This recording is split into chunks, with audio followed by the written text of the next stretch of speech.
I'm here at Eastercon in Manchester, just here with Adrian Tchaikovsky. He's a well-respected author of science fiction and fantasy novels. Your main series that you're known for is a series called Shadows of the Apt. Yeah. Which it's a really interesting premise because it's basically revolving around a race of humans who exhibit bug characteristics of bugs and insects. And Yeah. I mean, where did the inspiration come for that?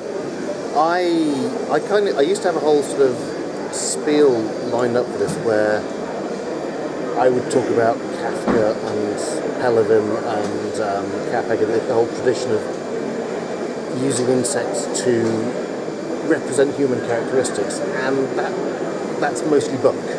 Because I've just always been a huge fan of insects and spiders and that whole kind of arthropods and creepy crawlies that other people don't like. Yeah. I think I've always had a thing for the underdog.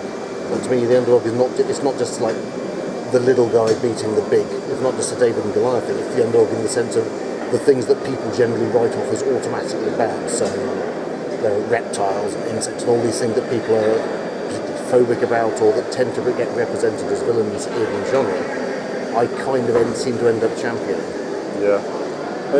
Is there also a case, I mean, within Chinese culture, for instance, within their martial arts, they would look to insects like the mantis or things like that too. It's a very Western thing. It's a very cultural thing. Just in Western culture, we don't like insects. I mean, we'll accept bees and butterflies maybe, but not really much more than that. You have quite an interesting way of formulating key battles and things like that as well, from live action role playing through live action role playing, which you're quite involved in a lot. Yeah, not as much as I used to be honest. Yeah. Time gets tight, but live action role play, when you're doing one of the larger systems, so you can have like sort of between 500 and 1,000 people present at any one time.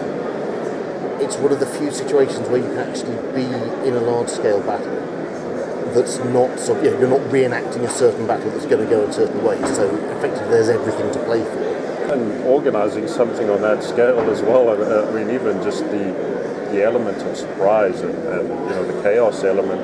Yeah. I mean, you do a lot of certainly. There's a current fashion in writing battle scenes where you're very much locked behind the point of view of one character, so that you experience the limited understanding that character has of what's going on in the battle, and you get their confusion and their surprise and their ignorance, really, of the wider picture of what's going on, which I think makes for extremely effective battle scenes. And that is certainly something you get if you're doing LARPing at that kind of scale. Yeah. In Children of Time, what happens to the Earth is there is a war, and the war does kind of spring from things that are going on politically, in modern day politics. The lines that are being drawn between a kind of a backward looking sort of ideology of, well, we mustn't change and we must keep everything very tightly controlled in some sort of as things are meant to be, and a forward looking, what can we do, how can we change people, how can we change society. But in the book that results in a war, and then the war results pretty much in people getting back to the Stone Age and then clawing their way back to some sort of almost a civilization that's parasitic on what they find from their precursors. And one of the things they find from their precursors is the precursors that pretty much poison the planet with the war. So you do get these kind of arc ships heading off for where they believe their forebears have prepared planets for them to live on, which of course is not quite what happened, but they have a very incomplete picture of their predecessors. So I kind of hope that doesn't happen, because that's pretty bleak. Yeah. I mean, it's interesting that there is at the moment such a push, both publicly and privately, for space exploration, and it would be nice if that led to a more kind of utopic expansion, rather than say, a very small number of very rich people getting the hell out of the planet before it turned to sludge, like in Ben Elton's Star. But yes, I mean, at the end of the day, if we're going to expand, we need that groundwork laid, whatever the motivations are. Yes, yeah.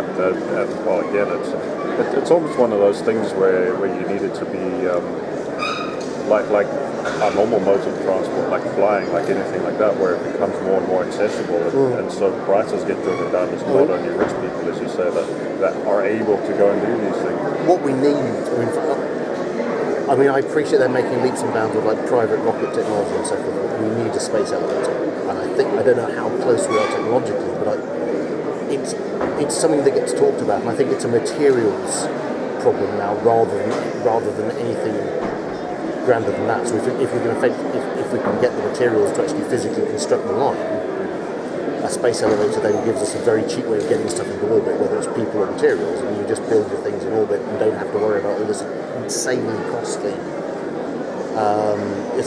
rocket transport to get out of the gravity. Yeah.